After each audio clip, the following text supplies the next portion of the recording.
గట్టిగా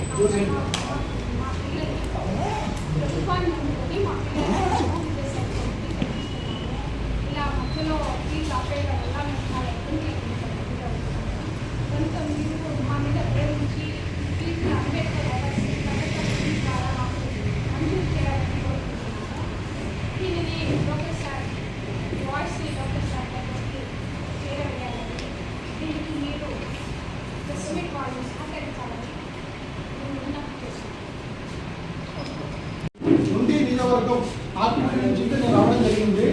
నా బాబు షేక్ షోహేబ్ ఎంబీబీఎస్ చదువుకోవడానికి విదేశీ విద్యా దీవెన పథకం ద్వారా అల్ అరాబీ కజకిస్తాన్ దేశంలో అల్ ఫరాబీ అనే కాలేజీలో కజకిస్తాన్ అనే దేశంలో అక్కడ ఎంబీబీఎస్ చదవడానికి వెళ్ళారు. ఆ క్రమంలో అయితే మనం 2 సంవత్సరాల నుంచి మా బాబుని అక్కడే చదివిస్తున్నాము. అక్కడ గత ప్రభుత్వంలో అయితే మనకి ఫస్ట్, సెకండ్, థర్డ్ అలాగే సెమిస్టర్ ద్వారా అయితే మనకి ఏవైతే ప్రభుత్వం ప్రకటించిందో విదేశీ విద్యల ద్వారా మనకి అందుబాటులో ఉండే చదువులకి డబ్బులు ఏవైతే ప్రకటించిన ప్రభుత్వం అవి వచ్చాయి. తర్వాత 2 సంవత్సరాల నుంచి అయితే గత ఈ ప్రభుత్వం అయితే మనకి రుణం ఏదైతే వస్తుందో మనకి స్కాలర్షిప్ చదువు పిల్లలకి అయితే రావడం లేదు. దీనివల్ల అయితే మనం చాలా ఆవేదన పొందుతామండి. అప్పులు చేసి మన పిల్లలకి మన స్తోమత లేకపోయినా సరే మన పిల్లల ఇష్టం మీద మనం అంత దూరం పంపించాము. దూరమైనా సరే పిల్లల భవిష్యత్తు బాగుంటుందని చెప్పి మనం అంత దూరం పంపించాం. మన పిల్లలకి మన వల్ల కాకపోయినా సరే మన స్తోమత లేకపోయినా సరే ప్రభుత్వం మాకు సహాయం చేస్తుంది కదా, ఆ సహాయం పొంది మా పిల్లల భవిష్యత్తుని మరి మన ఎంతోమంది పిల్లల భవిష్యత్తు కూడా ముందుకెళ్తుందని చెప్పి ప్రభుత్వాన్ని నమ్ముకుని మేము ఈ చదువులు మన పిల్లలకైతే ఈ చదువులో తిప్పడం జరిగింది. యాక్చువల్గా అయితే మా స్తోమత కాదని ఎంపీ చదివించిన స్తోమత మాకు లేదు, కానీ ప్రభుత్వం సహాయం చేస్తుంది కదా అని కేవలం ఒక కారణం వల్ల మా పిల్లలు కూడా బాగా చదువుతున్నారు కదా, అందుకనే మనం ముందుకు వెళ్ళామండి. కానీ 2 సంవత్సరాల నుంచి అయితే మనకి ప్రభుత్వం అయితే మనకి సహాయం చేయట్లేదు. దానివల్ల మేము అప్పులు పాలైపోయి వడ్డీలు తెచ్చుకుని బయట నుంచి ఆ వడ్డీలు కట్టలేక చాలా అయితే మనం ఇబ్బంది పడుతున్నాము. దయచేసి మన విద్యాశాఖ మంత్రి మన నారా లోకేష్ గారు దీన్ని స్పందించి మా అందరికీ ఇది మంజూరు చేయాలని, ఏవైతే మన ప్రభుత్వం మనకు పడిందో ఈ జీవో నెంబర్ చూసారు కదా, జీవో నెంబర్ 39 చూడండి. ఈ జీవో నెంబర్ ద్వారా మనకు ఏవైతే ప్రభుత్వం అయితే ప్రకటించిందో మన నారా చంద్రబాబు గారు మన పాదయాత్రలో కూడా చెప్పారు, విదేశీ విద్యా ద్వారా మనం కంటిన్యూ చేస్తామని చెప్పి అదే మేము అడుగుతున్నామండి. అంతకు మించి మేము అడగట్లేదు. ఎందుకంటే మనం చాలా ఆర్థిక ఇబ్బందులు ఉన్నాము. ముందు కూడా ఇంకా 3 సంవత్సరాలు చదువు ఉందండి. మన పిల్లలు కనుక తిరిగి వచ్చేస్తే కనుక మేము అనుకునే పరిస్థితులు వచ్చేస్తామండి. ఆత్మహత్యలు కూడా చేసుకునే పరిస్థితులు మాకు వచ్చేస్తామండి. అలాంటి పరిస్థితి రాకుండా మన ప్రభుత్వం సహాయం చేయాలని నేను మనసారా కోరుకుంటున్నాను. మన నారా చంద్రబాబు గారికి అలాగే మన నారా లోకేష్ గారిని మనం కోరుకుంటున్నామండి. దయచేసి ఈ విషయాన్ని మీరు సగౌరవంగా ఆహ్వానించాలని మేము కోరుకుంటున్నామండి.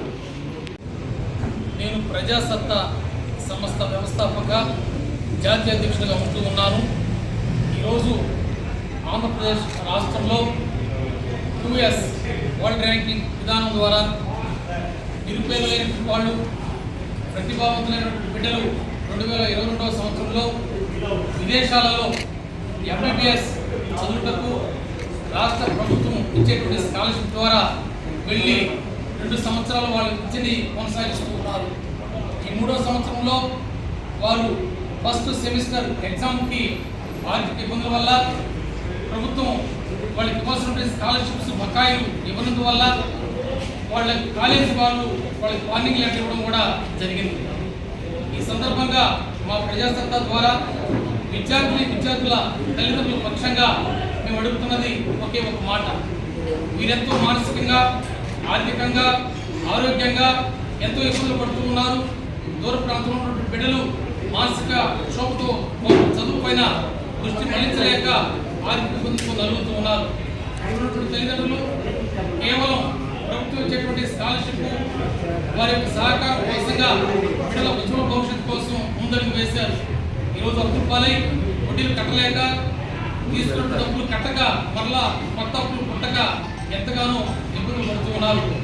ఆనాడు పాదయాత్రలో రాష్ట్ర విద్యాశాఖ మంత్రి నారా లోకేష్ బాబు గారు చెప్పినటువంటి మాట, విద్యా పథకాన్ని, విదేశీ విద్యా పథకాన్ని కొనసాగిస్తామని చెప్పారు. కాబట్టి ఈ ప్రెస్ మీట్ ద్వారా నేను నారా లోకేష్ బాబు గారికి విజ్ఞప్తి చేస్తున్నాను. నారా లోకేష్ బాబు గారు, మీరు దయవుంచి మీ మంచి మనసుతో ఈ విద్యార్థులకు 3వ సంవత్సరం బకాయిలు చెల్లించాలని కోరుతూ ఉన్నాను. అదేవిధంగా కొనసాగనైనటువంటి మిగిలిన 3 సంవత్సరాల ఫీజులు కూడా వీళ్ళకి వరుస క్రమంలో ఇబ్బంది లేకుండా ఇవ్వాలని రాష్ట్ర ముఖ్యమంత్రి వర్యుల్ని అదేవిధంగా రాష్ట్ర విద్యాశాఖ మంత్రి నారా లోకేష్ బాబు గారిని నేను కోరుతున్నాను. అంత మాత్రమే కాకుండా నేషనల్ ఓవర్సీస్ విద్యా పథకం ద్వారా సెంట్రల్ గవర్నమెంట్ వాళ్ళు కూడా ఈ 3వ సంవత్సరం ఇబ్బంది పడుతున్న బిడ్డలకి వారు ఆర్థిక సహాయాన్ని అందించాలని కోరుతున్నాను. గతంలో చంద్రబాబు నాయుడు ఈ విదేశీ విద్యా విధానాన్ని తీసుకుని వచ్చి దానికి అంబేద్కర్ ఎన్టీఆర్ పేరు మీద ఏర్పాటు చేసి ఇవ్వడం జరిగింది. జగన్మోహన్ రెడ్డి గారి ప్రభుత్వంలో జగనన్న విదేశీ విద్యా దీవెన పథకం జేబీవీడీ ద్వారా ఆనాడు పేద పిల్లలకు ఆర్థిక సహాయం ఇచ్చినందుకు ప్రభుత్వాలకు మేము ఎంతో అభినందన తెలియపరుస్తూ ఉన్నాం.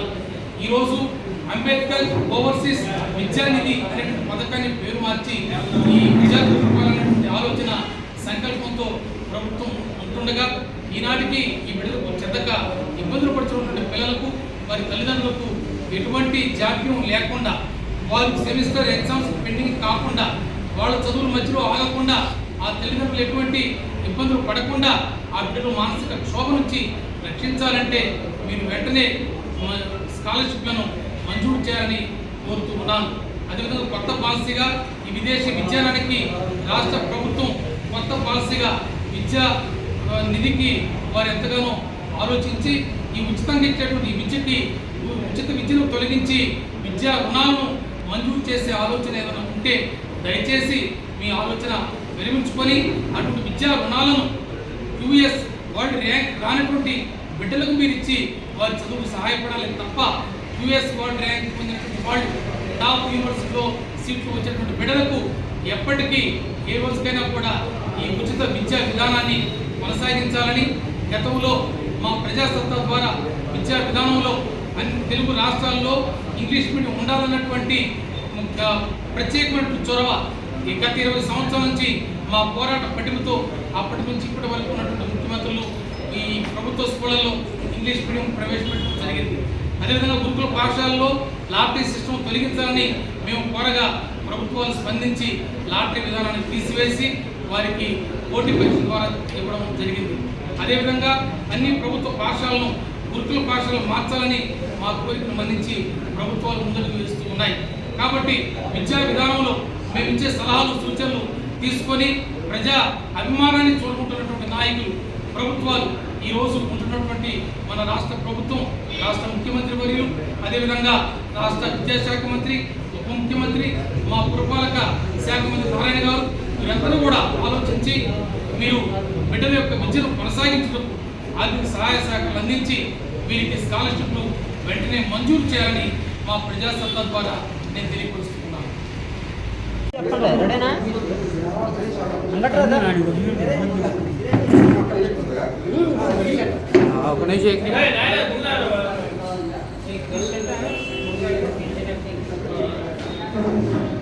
Night ఏమంటావా spot light